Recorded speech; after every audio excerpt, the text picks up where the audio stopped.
Rasman Arif Nasution, berurusan dengan hukum terkait kericuhan di PN Jakarta Utara dan potensi pembekuan izin advokatnya. Ia bersikeras tak bersalah meski menghadapi pasal 335 KUHP.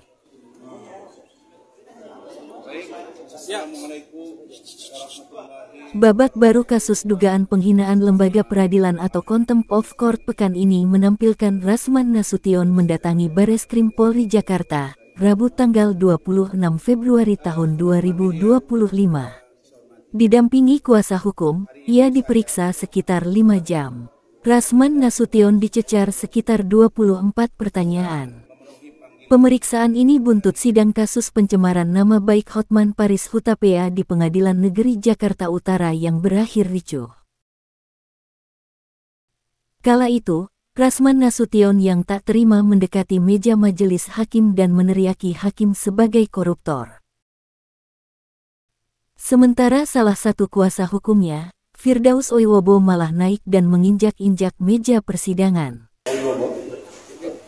Akan memenuhi panggilan dari Subdit 1. Atas kericuhan dalam sidang, Rasman Nasution dilaporkan Ketua Pengadilan Negeri Jakarta Utara, Ibrahim Palino, ke Bareskrim Polri. Laporan ke Bareskrim Polri itu tercatat dengan nomor STTL 72/2025 Bareskrim. Ia dibidik dengan 3 pasal yakni 335 KUHP pemaksaan dengan kekerasan, 207 KUHP penghinaan, dan 217 KUHP kegaduhan di pengadilan. Usai diperiksa, Rasman Nasution menjelaskan, telah menyaksikan video yang diberikan oleh pihak pelapor, yakni Ketua Pengadilan Negeri Jakarta Utara. Dalam pemeriksaan, ia menjawab pertanyaan penyidik dengan lancar. Melansir video klarifikasi di kanal YouTube Intens Investigasi, Rabu tanggal 26 Februari tahun 2025, Rasman Nasution menyatakan tidak bermaksud menyerang dan menghina institusi kehakiman dari level pengadilan negeri hingga Mahkamah Agung. Diberitakan sebelumnya, Rasman Nasution dilaporkan ke Bareskrim Polri atas keterlibatannya dalam kericuhan di Pengadilan Negeri Jakarta Utara pada tanggal 11 Februari tahun 2025. Laporan tersebut dilayangkan pihak Pengadilan Negeri Jakarta Utara atas instruksi langsung Mahkamah Agung. Kericuhan melibatkan Rasman Nasution dan Firdaus Oiwobo, yang juga telah diperiksa Bareskrim pada tanggal 26 Februari tahun 2025. Insiden ini menimbulkan pertanyaan besar mengenai perilaku dan etika profesi advokat di ruang pengadilan. Meski menghadapi berbagai tuntutan hukum, Rasman Nasution ngotot tak bersalah. Ia optimistis dapat lolos dari jeratan hukum. Publik menanti bagaimana proses hukum ini akan berlanjut dan apa yang akan menjadi keputusan pengadilan nantinya. Untuk pemeriksaan hari ini ya, Bang Rasman, yang perlu saya tegaskan di sini adalah terhadap peristiwa yang pernah terjadi di PN Utara, Bang Rasman beserta kami, organisasi telah meminta maaf kepada Ketua Mahkamah Agung, kepada Ketua Pengadilan Tinggi DKI Jakarta, kepada Ketua Pengadilan Negeri Jakarta Utara.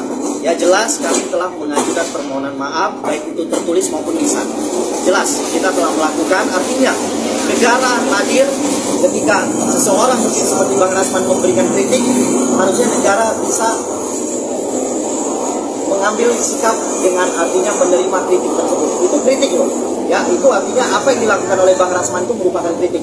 Jadi segala sesuatu yang berkaitan dengan kritik harusnya tidak dapat dihukum, apalagi dipidanakan. Ya jelas negara hadir untuk masyarakatnya, bukan negara hadir untuk menangkap masyarakatnya ya. Intinya itu dari saya. Jadi begini, saya tambahkan. Saya, Rasman Arif Nasution, tidak bermaksud menyerang institusi. Tidak bermaksud menyerang institusi Mahkamah Agung dan jajaran di bawahnya. Apakah pengadilan tinggi, apakah pengadilan negeri? Tidak. Tidak bermaksud menyerang institusi kepolisian. Karena semua orang tahu bahwa saya adalah orang yang sangat mendukung penegakan hukum termasuk Polri. Tidak bermaksud menyudutkan, menyerang, apalagi menghina lembaga kejaksaan. Begitu juga dengan dunia advokat. Tidak. Saya hanya mengkritisi Kami hanya memprotes tindakan oknum. Tolong dipahami, ini bukan kelembagaan. Nah, kalau itu secara kelembagaan, siogianya, kata Pak Decu tadi, kalau kita sudah minta maaf, harusnya dimaafkan. Masa iya Rasman dengan Pak Firdaus ini berhadapan dengan lembaga? Siapalah kami, Pak Ketum? Karena itu saya pikir, saya sudah bersuara setengah kencang banget, sangat kencang, dan sudah mendapat respon dari teman-teman. Mudah-mudahan mereka juga dengar. Sekarang saya tidak akan begitu kencang lagi. Kenapa? Karena saya pikir sudah saya serahkan kepada masyarakat dan tim hukum. Mari kita memperbaiki. Niat kami tidak menyerang dan ingin memperbaiki. Kalau ada di sana sini yang perlu diperbaiki.